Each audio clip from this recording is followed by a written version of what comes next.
Hi, so this is, I think, episode 7 of Analysis Paralysis.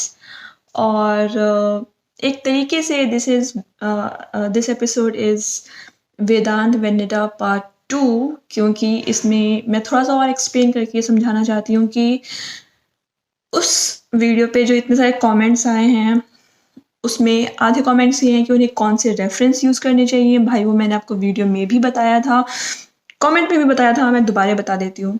मेरा अपना जो source collect करने का तरीका है उसमें पहली चीज़ जो मेरे पापा हमेशा फॉलो करते थे, जब तक मैंने वो फॉलो किया जो मेरे पापा फॉलो करते हैं, वो ये कि ऑक्सफोर्ड पब्लिकेशन की बुक्स ले लो, कैम्ब्रिज पब्लिकेशंस की बुक्स ले लो, क्योंकि बहुत बड़ी यूनिवर्सिटीज़ हैं, इनके अपने प्रेस हैं, इनकी बुक्स लिखने वाले लोग जो होते हैं वो बहुत बड़े प्रोफेसर्स होते हैं।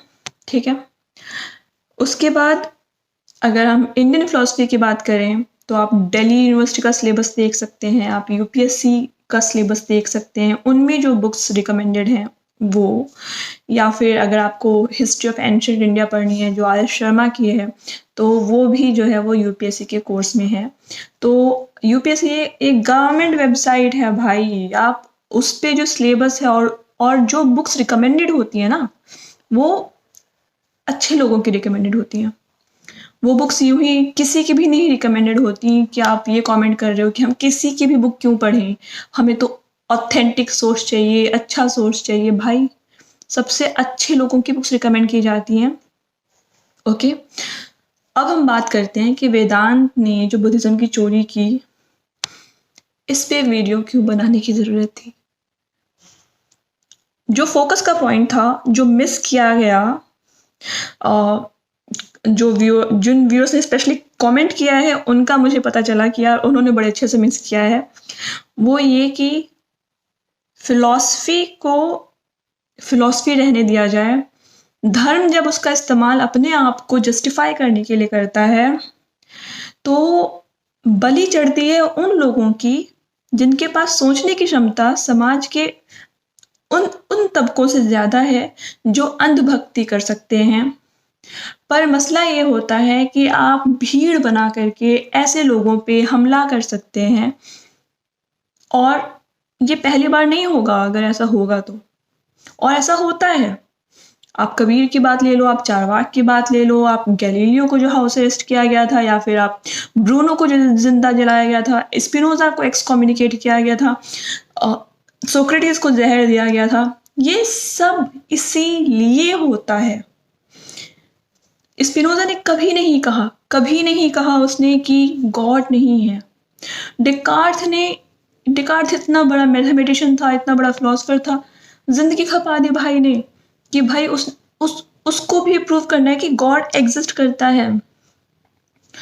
एंड ऐसा नहीं है कि इन लोगों की फिलोसफीज में या इन लोगों के आर्ग्यूमेंट्स में आप डेकार्ट का आर्ग्यूमेंट पढ़ लें, या स्पिनोजा ने जिस तरीके से गॉड को प्रूव किया है, या प्लेटो ने भी जिस तरीके से गॉड को प्रूव किया है, कांट ने जिस तरीके से प्रूव किया है, आप जब ये पढ़ेंगे तो इन लोगों ने बहुत एक फिलोसफिकल ऑनेस्टी, सिर्फ ऑनेस्टी बोलने से काम नहीं चलेगा क्योंकि लोग कंफ्यूज कर जाते हैं।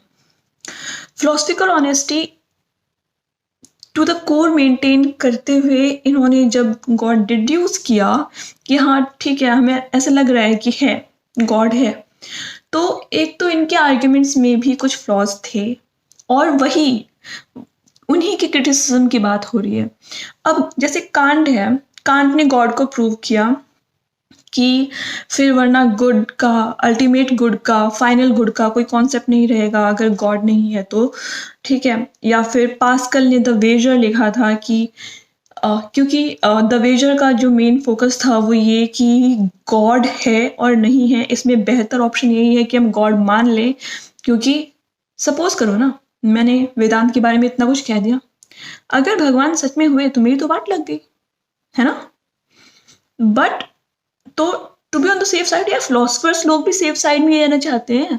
जो इतना पावरफुल है, जो ऑल पावरफुल है, उसके सेफ साइड में रहने के लिए ना अंधभक्तों की जरूरत नहीं है हमें, उनसे तो ज्यादा ही दिमाग है, राइट। तो आप भगवान को फॉलो करते हैं, आपको लगता है कि आप अकेले दुनिया के प्राणी हैं जिसे भगवान से प्यार है, तो ये एक अलग लेवल का कॉन्फिडेंस है, और फिलॉसफी इसका ट्रीटमेंट करती भी नहीं है।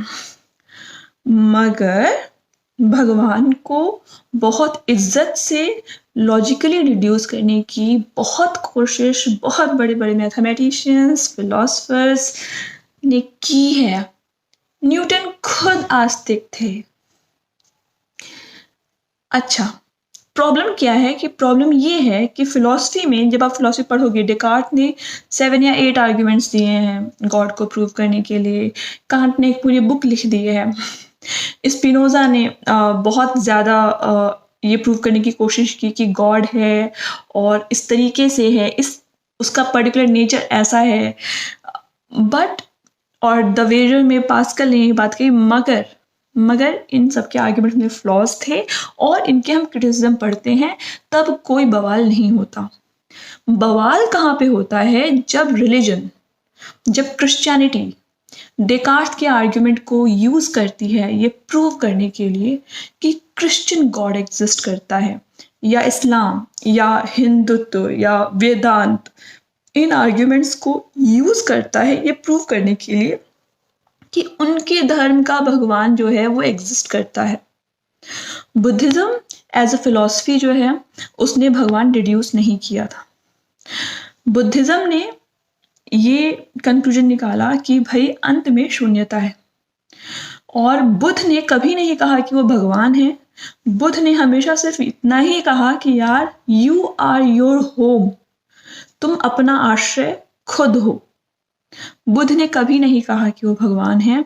पर जैसे आपने ओ माय गॉड एक मूवी है, काफ़ी लोगों ने देखी वो मूवी, तो उसमें परेश रावल एक हद लेवल का एक नास्तिक होता है, और अंत में कुछ ऐसा हो जाता है कि लोग उसी को भगवान बनाने में लग जाते हैं उसी को मारने के बाद।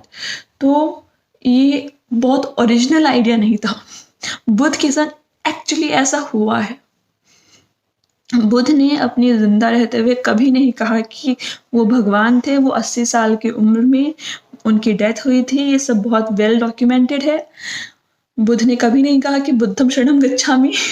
ये जहाँ पर शून्यता का जो कॉन्सेप्ट दिया गया, वहाँ पर हर धर्म ने अपना भगवान बिठा दिया। हिंदुओं ने वहाँ पे ब्रह्मा बिठा दिया, वेदांत के कॉन्सेप्ट के अकॉर्डिंग वहाँ पे ब्रह्म है, इस्लाम के कॉन्सेप्ट के अकॉर्डिंग वहाँ पे अल्लाह बिठा दिया गया, क्रिश्चियनिटी के कॉन्सेप्ट के अकॉर्डिंग वहाँ पर गॉड बिठा दिया गया। पर ये जो पूरी फिलॉसफी है ना, इसका खुद का भी क्रिटिसिज्म है। तो जिनको ये लग रहा है ना कि भाई मैं वेदांत का क्रिटिसिज्म कर रही थी, सुनो मेरी बात। बुद्धिस्ट फिलॉसफी जिसके आर्ग्यूमेंट्स की एक्चुअली चोरी की गई है, उसके भी क्रिटिसिज्म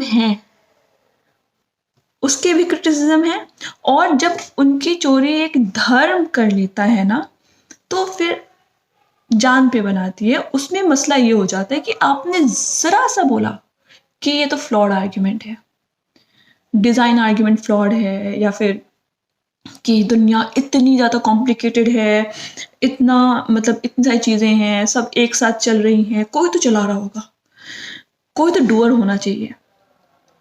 प्रूव तो नहीं कर सकते ना आप।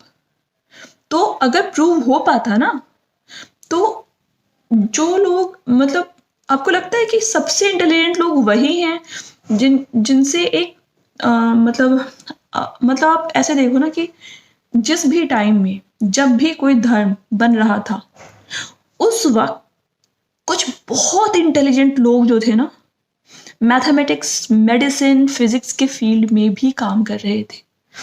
ऐसा नहीं है कि अगर इस्लाम 1400 साल पुराना है ना, तो मैथमेटिक्स जो है ना वो 5000 साल पुराना है। और इंडिया में तो मैथमेटिक्स बहुत बहुत पहले से चल रहा है ना, तो हमारे पास तो इतने अच्छे मैथमेटिशियंस कब के थे यार। आप सोचो कि जब अगर आप शंकराचार्य और आर्यभट्ट को कंपेयर करो, तो आपके पास एक बेसिक कॉमन सेंस होनी चाहिए कहने के लिए कि ऑफ कोर्स आर्यभट्ट ज्यादा इंटेलिजेंट थे। ऐसा कैसे होता है कि हमेशा किसी धर्म गुरु को कुछ ऐसा पता चलता है जो अच्छे भले मैथमेटिशियंस, साइंटिस्ट लोगों को नहीं पता चल रहा है, फिलोसफर्स लोग कितनी माथापच्ची कर ले उनको नहीं पता चल रहा है, और रातों रात किसी को सपना आता है और एक नया रिलीजन बना दिया जाता है। भाई हम तो उस कंट्री से हैं कि हम भगवान को भी उसके हद में रखने के लिए एक दूसरा धर्म बना सकते हैं। हमें तो मतलब आप अपनी सभ्यता पे गर्व भी कर सकते हैं। दुनिया आपको वेदांत के नाम से वैसे भी नहीं जानती है, इंडिया को बुद्ध के नाम से जाना जाता है। बाहर आप जहां भी जाएंगे बहुत लोगों के घर में जिनको बिल्कुल नहीं पता है कि इंडिया में बुद्धिज्म का को नेस्ते नाबूद किस किस तरीके से किया गया, उनके यहाँ पे आपको बुद्ध की मूर्तियां मिल जाएंगी। और जिन और एक और बात, फैक्चुअली डॉक्यूमेंटेड बात है ये, वेदांत और बुद्धिज्म की लड़ाई में वेदांत बहुत पहले हार गया था। हुआ क्या था, हर्षवर्धन, हमारे यहाँ पे एक परंपरा होती है इंडिया में, वाद विवाद की कंपटीशन होता है, विद्वान लोग इकट्ठा होते थे जब जब फिलॉसफी इंडिया में बहुत चरम पे था, उस वक्त की बात हो रही है। और ये राजा करवाया करते थे, राजा महाराजा जो भी होते हैं, कि वाद विवाद की प्रतियोगिता होगी और उसमें जो जीतेगा उसकी फिलॉसफी को ज़्यादा वैलिड समझा जाएगा और उन फिलॉसफर्स को कुछ प्राइज, कुछ भी नकद जैसे भी हो कुछ मिलेगा। क्योंकि ब्राह्मणवाद को फीड करने का और कोई तरीका था भी नहीं, ब्राह्मण लोगों ने यही फैला रखा था कि उनके पास दिमाग ज़्यादा है। ओके, तो फिर अगर दिमाग है तो आप प्रूव करो कि आपके पास ज़्यादा दिमाग है। तो उसमें जब बुद्धिस्ट स्कॉलर्स और ब्राह्मण स्कॉलर्स का जब कंपटीशन हुआ था, वो हार भी गए थे, वो हार गए थे। और उसके बाद उसी रात बुद्धिस्ट स्कॉलर्स के ऊपर हमला हुआ था। ये हर्षवर्धन के टाइम की बात है और हर्षवर्धन के पैट्रोनेज में उनको फिर वापस भेजा गया था, और वो थे भी नहीं इंडियंस। वो सारे बुद्धिस्ट स्कॉलर्स आई थिंक या तो चाइना से आए थे या साइलोन से आए थे, साइलोन श्रीलंका को कहते हैं, पर वो इंडियंस नहीं थे। तो बुद्धिस्ट ट्रेडिशन में लॉजिकल ऑनेस्टी बहुत ज़्यादा मेंटेन की गई थी पहले भी। आप अगर बुद्धिस्ट लॉजिक पढ़ेंगे, इट्स लिटरली रिग्रेस, वो रिग्रेस है। मॉडर्न लॉजिक तो खैर बहुत एडवांस्ड है, मगर बुद्धिस्ट लॉजिक खुद में काफ़ी रिग्रेस है। महायान बुद्धिज्म लॉजिकली काफ़ी रिग्रेस है। आप उसके टेक्स्ट पढ़ो तो सही, बट उसमें और तो ये जो लड़ाई थी ये बहुत पहले हो चुकी है, इसका कंक्लूजन भी बहुत पहले आ चुका है। आप सेम चीज़ें दोबारा रिपीट भी कर सकते हो। और बुद्धिज्म के संग एक दुख भरा एपिसोड ये भी रहा कि कुछ राजाओं ने 10-10 हजार बुद्धिस्ट लोगों का मैसेकर भी करवाया। और ये सब हुआ इसीलिए क्योंकि ये प्रूव हो रहा था कि यार जो लोग दिमाग का दम भर रहे हैं उनके पास उतना दिमाग नहीं है शायद। और आप ये देखो ना, अगर आप भगवानों की भी बात करो ना, आप उस भगवान के आगे, मतलब आपके किसी भी भगवान से ज्यादा ना बुद्ध जो है ना वो प्रचलित है। ठीक है, तो अगर आप अपने ही किसी भगवान के विरुद्ध इतना बड़ा मतलब why do you need to like, आप बुद्ध के संग सौतेला व्यवहार करने की क्या जरूरत है। बुद्ध भी तो इंडियन ही है, हमारी मिट्टी से पैदा हुए हैं और ज़्यादा समझदार हैं, ज़्यादा करुणा है उनमें। उन्होंने भेदभाव नहीं किया कि मैं तो ब्राह्मणों को एक्स्ट्रा फेवर करूँगा, इनको नहीं करूँगा, उनको नहीं करूँगा, इसको श्राप दूंगा, उसको रिवॉर्ड दूंगा, इस तरीके के काम नहीं करे उन्होंने। तो आपको और आपके बाकी जितने भी भगवान हैं उन सबसे ज्यादा फेमस आपके भगवान बुद्ध हैं दुनिया भर में। बुद्ध की पर्सनालिटी, बुद्ध का इमेज, बुद्ध के बारे में जो आइडिया है लोगों का, उसमें जो कीवर्ड्स हैं वही है करुणा, लव, अफेक्शन, सिंपैथी, दया। इतने अच्छे वर्ड्स हैं भाई।